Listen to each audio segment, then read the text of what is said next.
today, and part of what makes me proud to be a Houstonian are the Houstonians that step up to the plate and give back.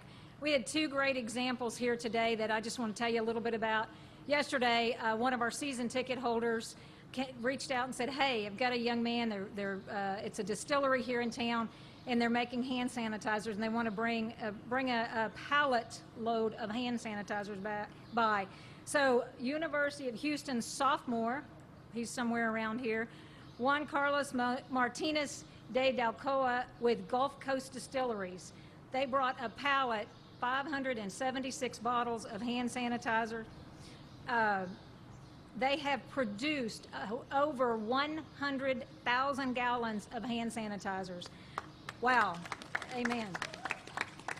Of that, they have been so generous to our city. They've contributed over $300,000 to our first responders and hospitals, over $300,000 in hand sanitizers. That's a lot of clean hands in my book. The other one that came through today, and again, one of our investors yesterday sent me an email and said, hey, here's somebody you may want to talk to. And along comes Wiley Rogers with Signature Aspen. And Wiley is a sophomore at Stanford. I believe he and Juan Carlos must have gone to Episcopal together. I believe that's the connection, but they're good friends. And Juan Carlos had reached out. Anyway, you tell two friends, and so on and so on.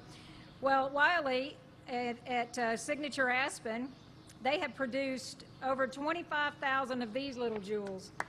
It's kind of hard to talk through, so I'm not wearing it, but they're face masks. Houston strong, and certainly Houston proud.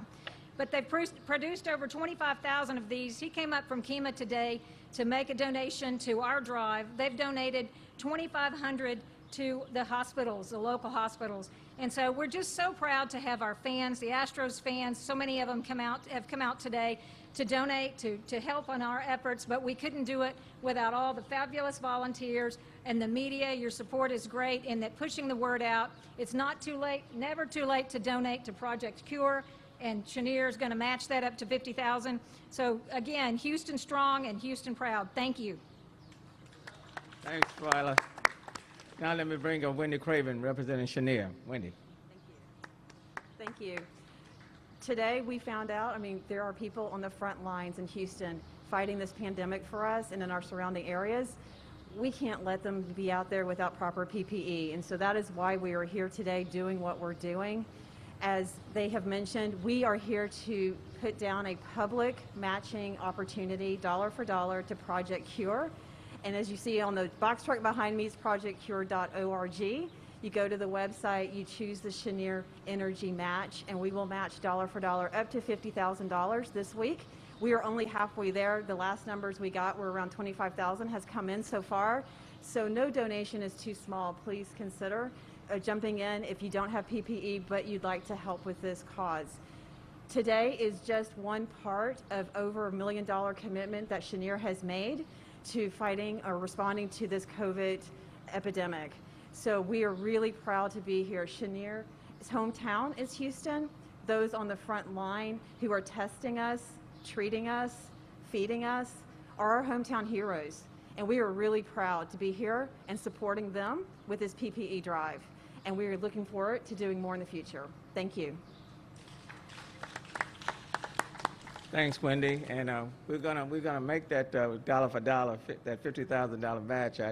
I know with the greatest degree of certainty. I already know that's going to happen. So let's thanks Cheniere one more time. Thank you all so very, very much. And now, Janet, let me bring you up for Project Cure. You all have done this in Denver, and now you're leading it here, and the turnout has just been tremendous. I can't thank Project Cure enough. Janet, come on, why don't you come on? Thank you, everybody. What a privilege it is to be here on behalf of Project Cure today. Thank you so much for our partners, for Cheniere Energy, for the Astros Foundation, for the City of Houston, for the students, future doctors and future PAs who have come out from Baylor College of Medicine and volunteered with us today. Yay! To all the supporters who have been out here. It's just about giving. It's just about reaching down into our hearts and making sure we get these supplies to those who need them. At Project Cure, we like to say we're saving the world one cargo container at a time.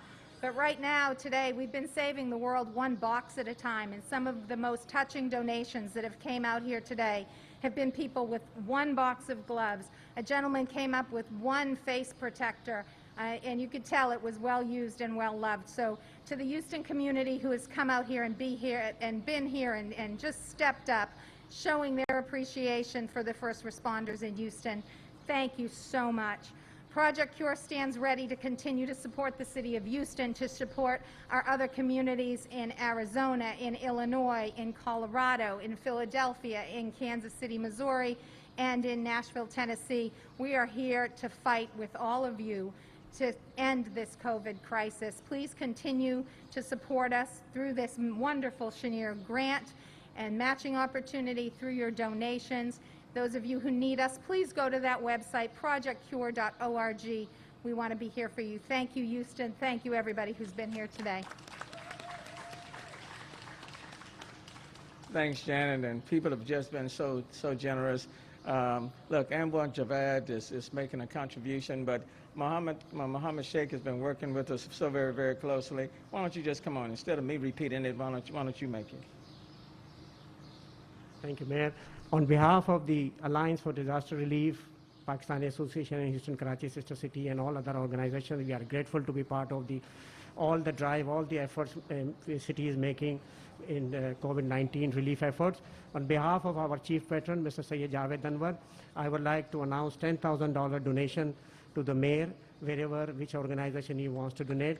I'll make sure that within 2 days he'll get the donation. Thank you. Thank you, Mohammed. I look again, just a big, huge thanks on behalf of so many. Susan Christian to Special Events, thank you as well for your efforts and your entire team as well. Now let me stop you. If you have any questions to any of these individuals, this is a good time to ask those questions to any of these persons here.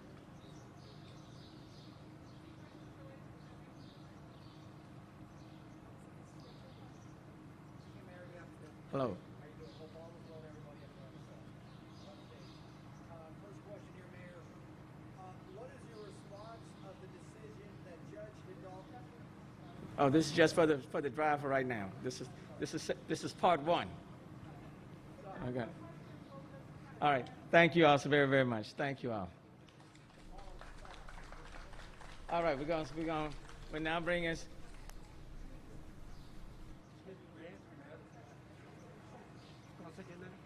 Thank you very much. Oh, thank you. You have always been at the front. I'm so glad to have it.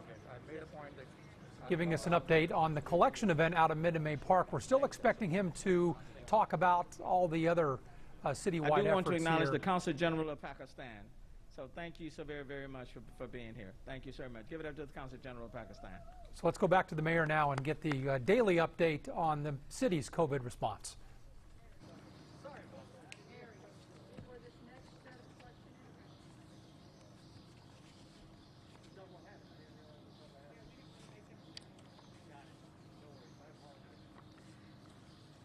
Okay. And this is the part of the daily briefings that we give as it relates to COVID-19. Today, the Houston Health is reporting 60 new cases. There are 60 new cases of COVID-19, bringing the total case count in the city of Houston now to 1,380. So 60 new cases. As you know, yesterday we reported 175. Then the day before was 402. Today we are reporting 60 new cases. The total number of deaths in our city of Houston, based on the information that I currently have, is 12. And so that number now goes up to 12. Yesterday it was 11. And as information is obtained, because some of these, for example, the death that's occurring today, that's being reported today, occurred on April the 5th of 2020. The one new death that is being reported today, which brings our number to 12, is an African-American woman in her 60s with underlying health conditions who passed away on April the 5th. That means that the total number of deaths, people who have died in the city of Houston is 12, and 8 of the 12 happen to be African American, 2 Hispanic and 2 Caucasians, all with underlying health issues such as diabetes or hypertension. And that's why it's so very, very important to provide education in all parts of our community, but especially communities of color. Education, education, education. For all of us, it's very important to continue to stay at home. If you're not working with essential employees, social distancing becomes so critically important, so I want to emphasize all of that. And then I want to give a report, something we hadn't done in the past. And so let me, for those in the media, I got a few copies. Since we don't have the board in front, behind me, you can kind of go along.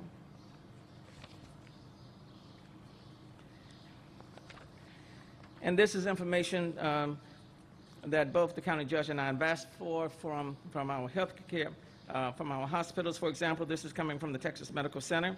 The number of ICU beds, for example, this is the report as of April the 7th. The number of ICU beds, if you look at the chart, let me put on my glasses. You will see on this first chart, 33% of the ICU beds currently occupied for non-COVID-19. That number is 487. 25% currently occupied COVID beds. That number is 368. And then 42% of ICU beds available without the surge. That number is 607. And then if you factor in that second phase, to the extent a surge is needed, then that shows you the number of ICU beds that they can expand to, which is 1,370. The delta is being 1,450. So as you can see, as it relates to their ICU beds, as of today, as of April the 7th, I should say, they are within their capacity, their base capacity, as it relates to ICU beds today. On the second page, this pertains to the ventilators. And TMC, this covers 9 counties. The ventilators, the TMC ventilators across the 9 greater Houston counties, as you can see, 15% currently occupied non-COVID-19, 361.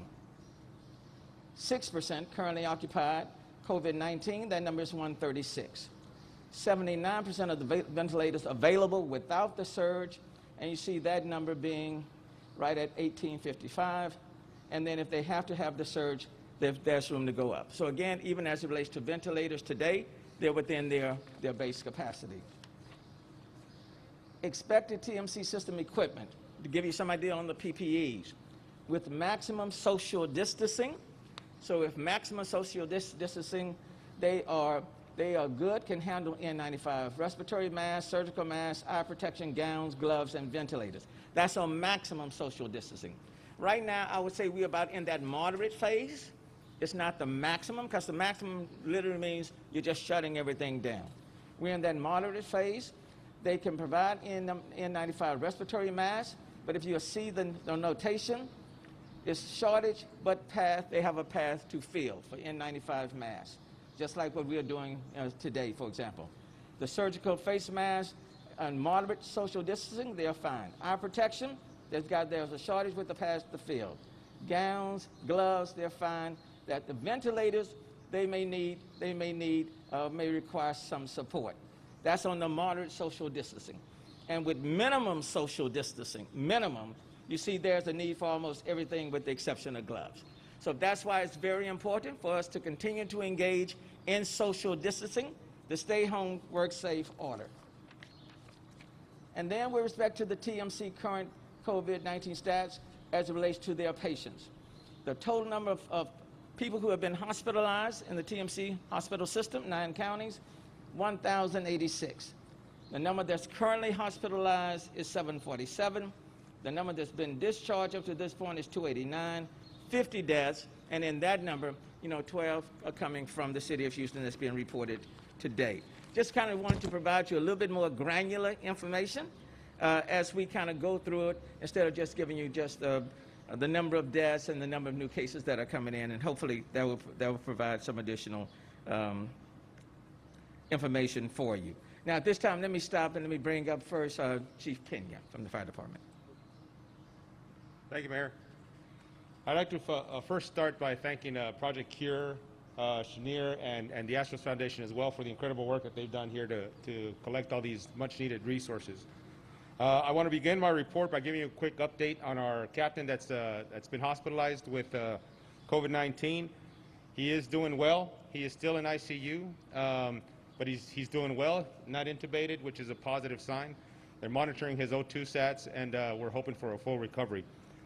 As far as our the number of positive firefighters that we've had is 21 total cumulative. Of those, 10 have since come back from the have recovered and come back to work.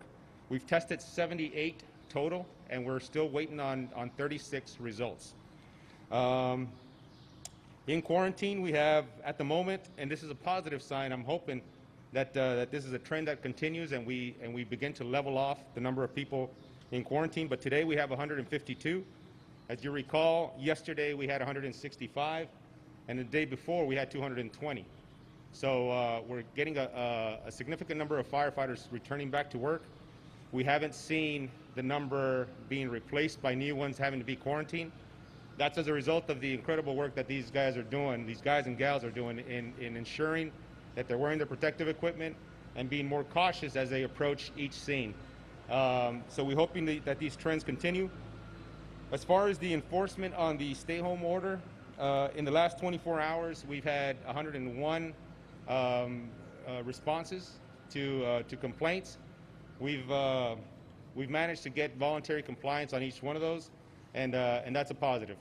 In the since the stay-home order began, we've issued one citation, and we've had hundreds of cases that we've gone out and inspected, and the great majority, almost all of them, have been resolved through voluntary compliance, and that's the goal: education and to gain voluntary compliance, and we're hoping to maintain that trend. Thank you. Chief Slinkert, representing Chief Osvaldo for today. Okay, good afternoon. Thank you, Mayor. Thank you, Chief Pena, Chief Bunick, and Dr. Purse for all your partnerships. This is just such a great example of Houston Strong, with these private partnerships coming together with public that's out there every day on the front line in the public sector working for our citizens. We cannot do it alone.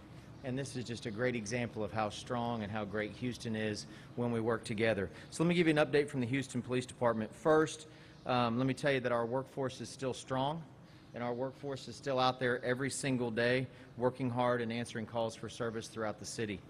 Right now in quarantine, we have a total of 119 personnel. I see that as a positive sign right now because at one time that was well over 200. And some of that was due to travel restrictions and things about coming back to work, if you've been on international travel. But that number is steadily coming down, which is a positive sign. That's 88 classified individuals or sworn police officers and 31 civilians. Regarding our testing numbers and those results, we've had a total of 135 tested. That includes 131 officers and 4 civilians. Of the 131 officers tested, 27 have come back as positive. As you recall, yesterday that was 24, so that's an increase of 3. 27 have come back positive, 54 are negative, and 50 are pending results still. Of the civilians tested, those 4 that I mentioned, 1 has come back negative and 3 are pending. Return to duty after previously testing positive for COVID-19, we have 5 that have returned to duty. I would ask that you continue your thoughts and prayers for our officer who has been in ICU now for quite some time. The chief mentioned yesterday that the condition has not worsened, but it hasn't necessarily improved to the degree that we would like to see. So please keep your thoughts and prayers going forward for that family and for that officer. That's all I have, Mayor. Thank you. Thank you. And we're going to continue to pray for that officer. Let me bring on Dr. Purse. And I know one of the questions that you might want to ask Dr. Purse, and I'll ask it for you, is this virus seasonal? If so, can it withstand Houston heat?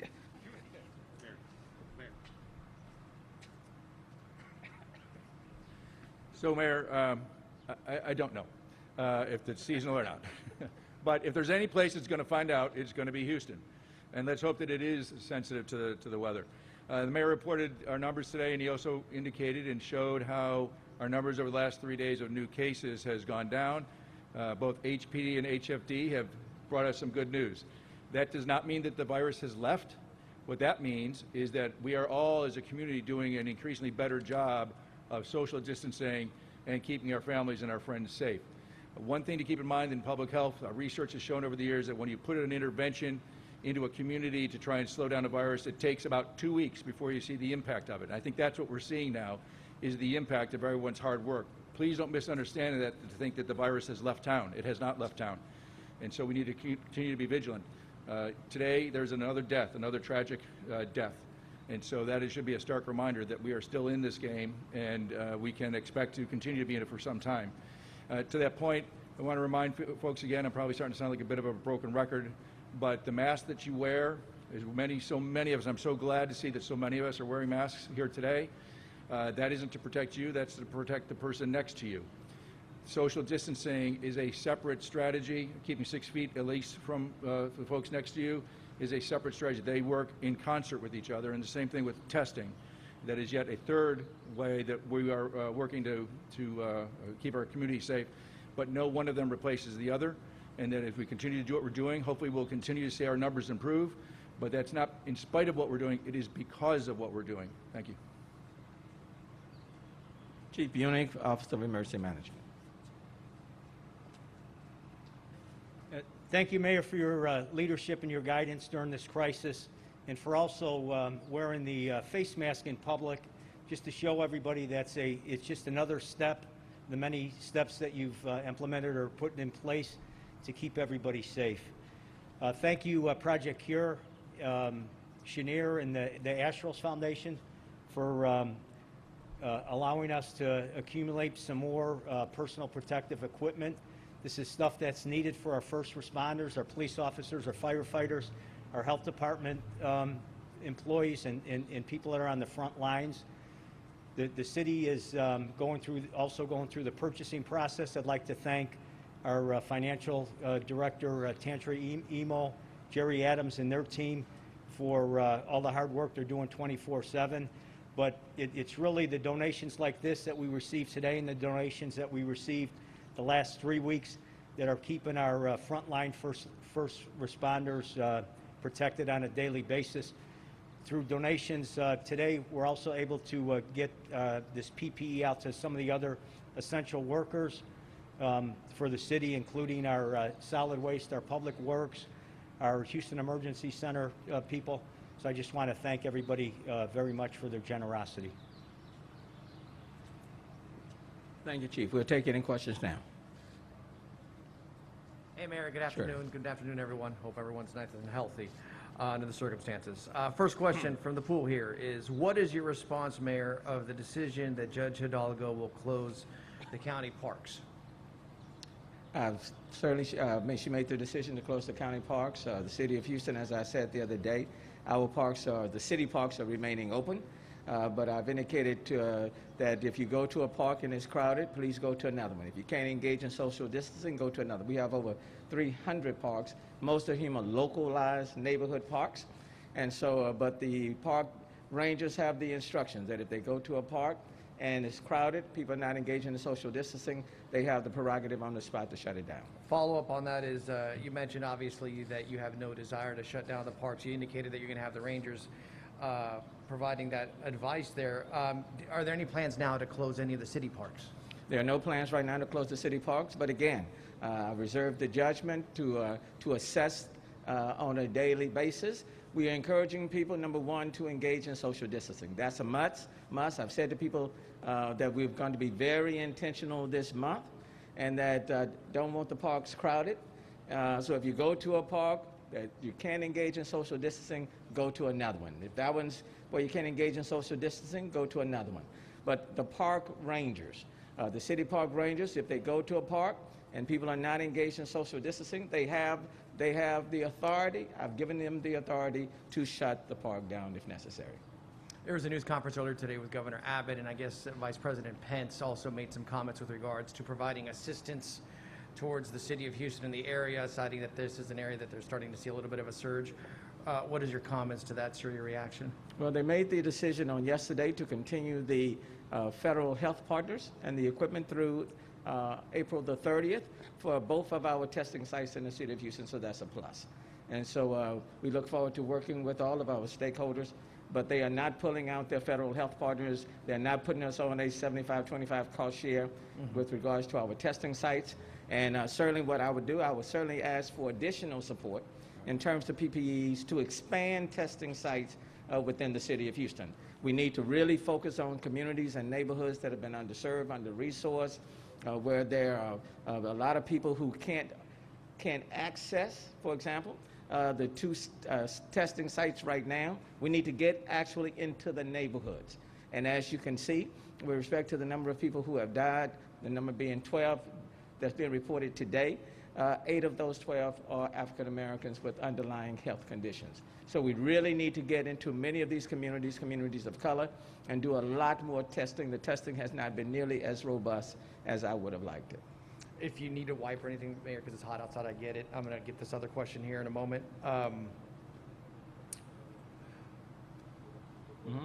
Okay, got it. There's been some early indications out of Washington today that there might be potential that the country might be getting back to work sooner than anticipated. There's some reports out, some comments. What are your thoughts on that potential avenue opening up? Well, I think whether that will be guided by the facts, the science, the advice that we're getting from the medical community. We're all anxious to get back to some degree of normalcy. We're all anxious to do that, but we want to do it in a very prudent and wise fashion. What we don't want to do is stop engaging in social distancing, and then the numbers just spike up higher than what they're doing today. So the stay home, work safe order remains in effect. Social distancing will be required throughout the entire month of April, and we all just need to be very, very focused, very, very focused. As you see, with the numbers coming from TMC, as long as we are engaging at least a moderate form of social distancing, then we can handle the caseload. It can be done within the healthcare hospital delivery system ability to handle the cases that are coming in. If we engage in minimum social distancing, then the numbers are going to spike and we're going to overwhelm the health system. So let's focus the entire month of April, social distancing, stay home unless you're working for an essential business. We're outside of left field here. There's been talk about baseball returning in Arizona. That means the Astros, as well as all the other teams, will be playing in Arizona to kind of get the season going. It's only fitting because we're at Minute Maid Park to get your thoughts with regards to that potential. Well, right now, the season will come back. I think we're all anxious to start playing ball again. But for right now, what I'm anxious is making sure that the numbers are going down, that we get on the other side of the peak and we stay down. I don't want to see another life being lost to coronavirus. I don't want to see another person struck or infected because of the coronavirus. I want to make sure that when the fans are in the stands, they're healthy, they're strong, and that they can cheer without infecting someone right next to them. That's my primary focus. Mayor, lastly, you indicated on Monday that you'd brought this up yourself, that there have been some challenges, obviously, with getting the reports out with regard to positive tests. It is not an easy process. This is very complex. Right. Can we get your thoughts with regards to the death process as well? Because we've been able to identify one person. Your office, to their credit, they're investigating it to find it further. But how challenging has it been on the death front to even identify people who have died from this virus? Well, I'm sure that there was a period of time when people were not even testing for COVID-19. Now, as we know more, I think the hospitals are testing for more. And so these numbers, to some degree, are fluid. And I will tell you, there are a number of cases in the hospital that are confirmed COVID-19. There are some that, what do you call it, PUIs? Persons under investigation. The persons under investigation. So there are a number of cases that are under investigation, but that haven't been confirmed. There are people who have been tested, and the tests have come back positive. There are people who have been tested, and they're waiting on their results. So sometimes the numbers can lag a little bit. But I will tell you, from my point of view, and as the mayor of the city of Houston, when I look at the numbers of people who have died in the United States, and that number being more than 13,000, and the number for the city of Houston, for example, is, let's say 12 today, could be 13, could be more than that, could be 20, I don't know. But the reality is, we only represent a small percentage of that overall count. I want to keep it that way. And in order for that to stay that way, people need to stay home unless you're working at an essential business. You need to engage in social distancing because, quite frankly, your destiny is in your hands. If you take it seriously, then you're going to do the right things. I will tell you, it is not comfortable at all to be standing up before you in 90-degree weather with this mask on and sweating and hot in Houston's weather. But if I have to stand here for several hours to get the message across for people to stay home and to engage in social distancing, then the discomfort is worth it. And so I am asking people to experience the discomfort for now in order to enjoy the comforts of life in the city of Houston later. And that's why even this weekend, as people get prepared for Passover, as people get prepared for the Easter weekend, you know, I want you to stay home. I don't want you to crowd the parks. I don't want you to be out there with Easter egg hunts with your children all together. I don't want that. And I don't want the government, I don't want us to be heavy-handed. We shouldn't have to tell people not to be in a park that's crowded where you can't engage in social distancing. We shouldn't have to tell you that. Police officers shouldn't have to come and tell you no. But if we must, we must. But I don't think that as a governmental leader, that I ought to be able to dictate everything you do as if you don't have a mind of your own. So think about, if you don't want to think about yourself, think about your family member, your friend, or somebody that you know. So this weekend, a tough weekend for people of faith, I'm asking for your faith to be practiced in the comfort and the safety of your home or your own space. Okay? Otherwise, yes, tomorrow or Friday, on Good Friday, I could come before this mic and say to you, I'm shutting the parks down. And if I have to do that, I will. But I think Houstonians, the people who gave these supplies, I think people care enough that if you ask them not to do something, they're not going to do it. That's my hope. That's my prayer. And now we'll see. Okay?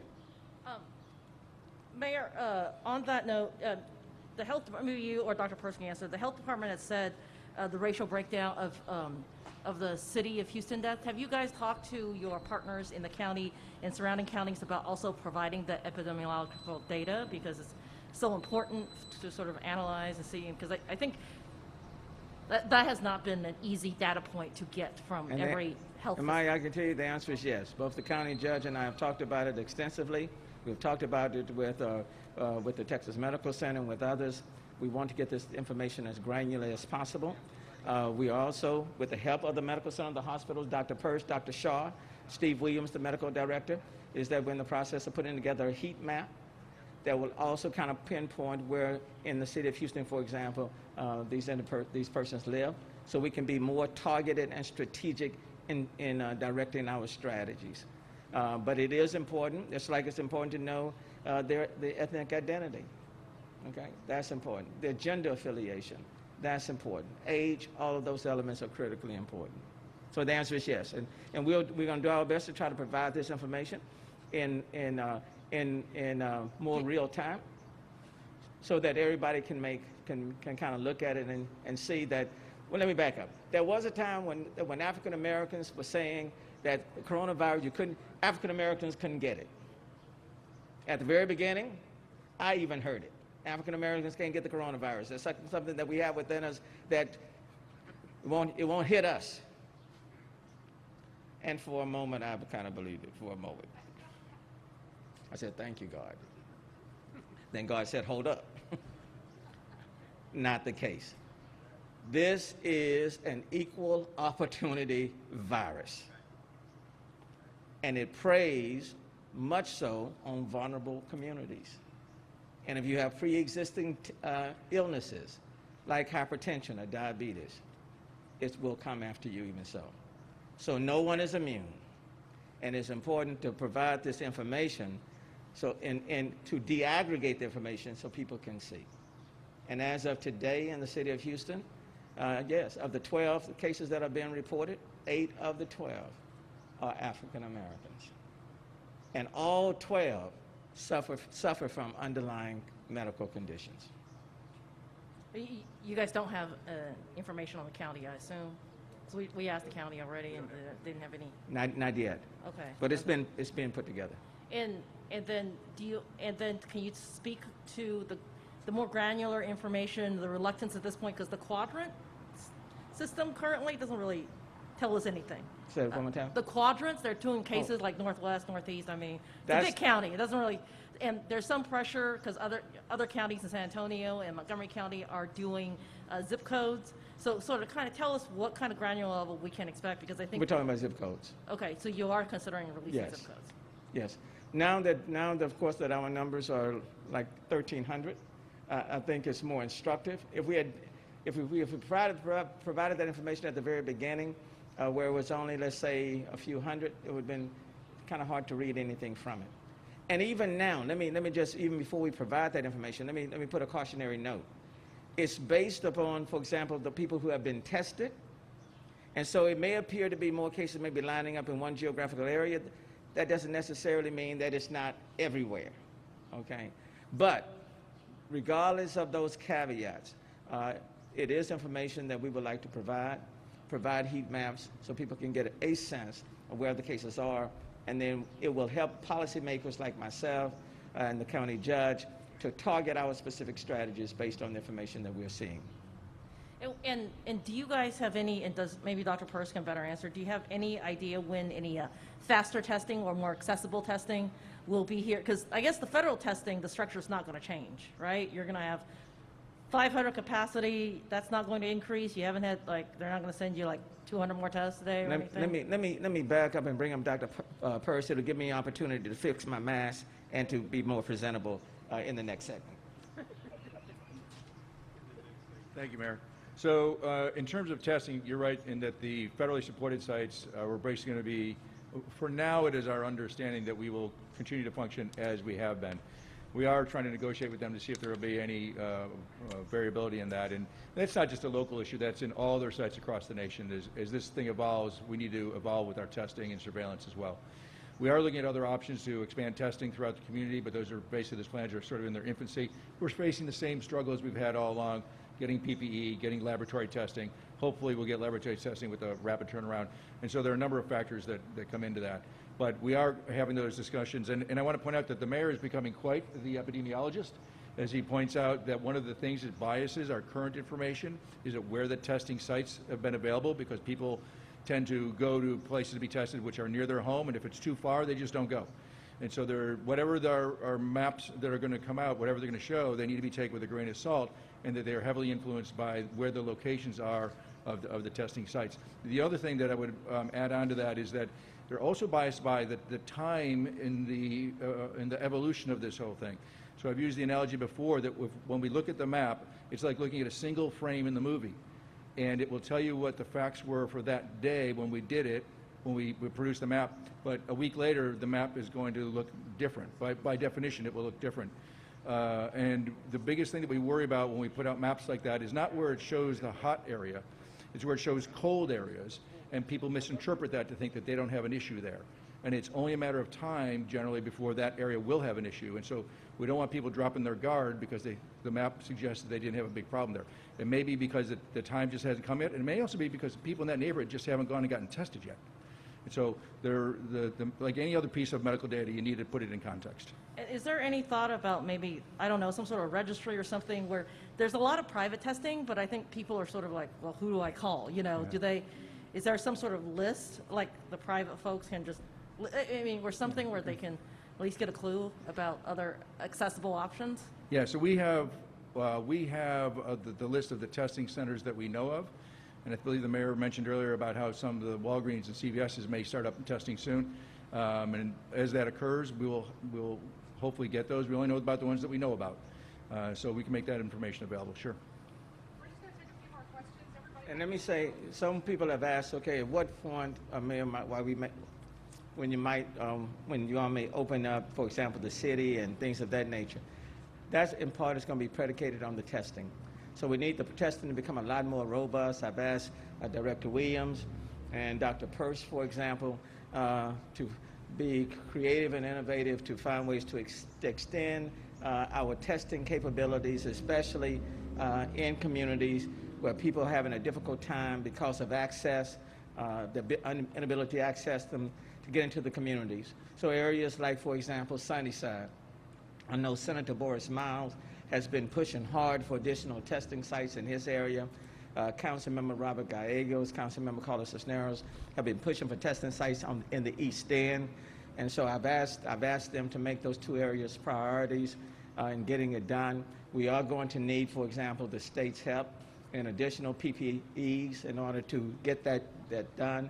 But we need more testing that will put us in a better position to measure the degree of the spread and how extensive it is, and hopefully we can reach the point where we reach the peak and our numbers will go down.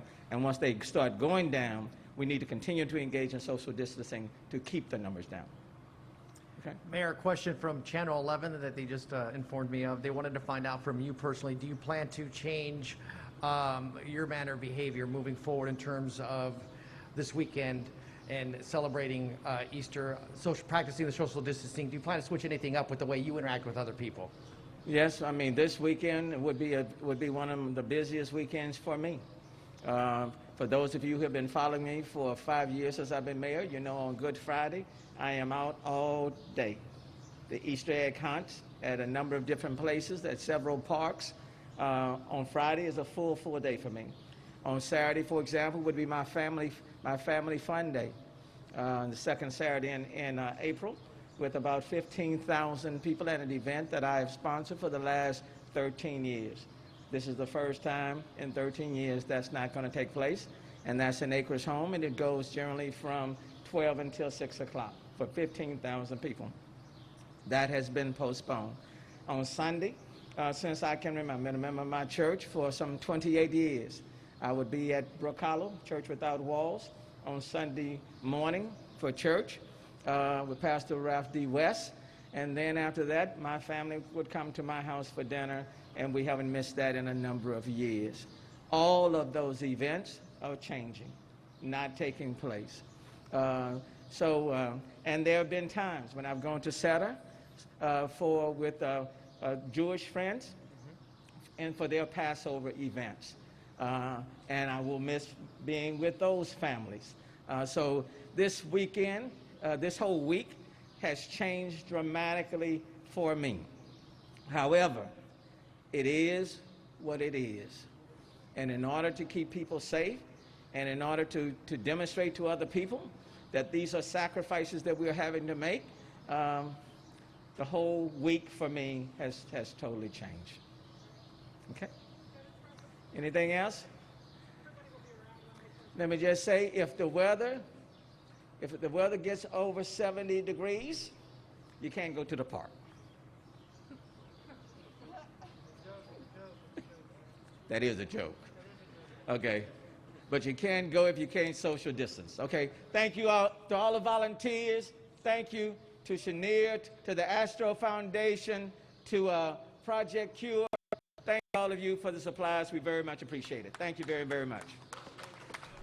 All right, Mayor Turner and his team at Minute Maid Park, where they had that collection event earlier today, giving us an update from the city of Houston. Probably the big news coming out of this is the mayor just reinforcing his position that city parks will stay open as we go forward here through the end of the month. And he was asked that because today the Harris County judge said county parks will now close. So a clear difference of opinion there. The mayor saying as long as social distancing is happening in city parks, people are staying far enough apart, he believes that people should still be able to use the parks to exercise and do what they want to do. So that's the mayor, and we will have more on all the day's events coming up for you on the 411 here in just about 20 minutes. Download the KHOU mobile app to stay in touch on the go wherever you are, and we'll see you at 4 o'clock. Glutadose Wellness is a breakthrough liquid formula composed of glutathione, vitamin C, and zinc, all working at the cellular level. Glutadose may help boost your immune system so you can be at your best health. Take 1 vial a day and